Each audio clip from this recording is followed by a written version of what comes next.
Big TV ప్రేక్షకులకు ఆంధ్రప్రదేశ్ ప్రజానీకం మొత్తం అందరికీ అన్నదమ్ముల అక్కచెల్లందరికీ అట్లే నా కాంగ్రెస్ పార్టీ కుటుంబ సభ్యులందరికీ కూడా నూతన ఆంగ్ల సంవత్సర శుభాకాంక్షలను తెలియజేస్తూ ఉన్నాను.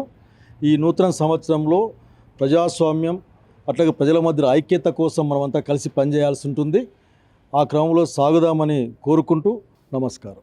బిగ్ టీవీ ప్రేక్షకులకు, యాజమాన్యానికి మరియు సిబ్బందికి 2024 నూతన సంవత్సర శుభాకాంక్షలు. బిగ్ టీవీ ఛానల్ యాజమాన్యానికి, టెక్నీషియన్స్కి, వర్కర్కి అందరికీ కూడా నూతన సంవత్సర శుభాకాంక్షలు. బిగ్ టీవీ ప్రేక్షకుల అభిమానులకు నూతన సంవత్సర శుభాకాంక్షలు. ఈ బిగ్ టీవీ 2 రాష్ట్రాల్లో, తెలంగాణ, ఆంధ్ర రాష్ట్రంలో మరింతగా అభివృద్ధి చెందాలని, ప్రతి ఒక్కరు కూడా ప్రజలు ఆరోగ్య ఐశ్వర్యవంతులుగా ఉండాలని నేను కోరుతున్నాను.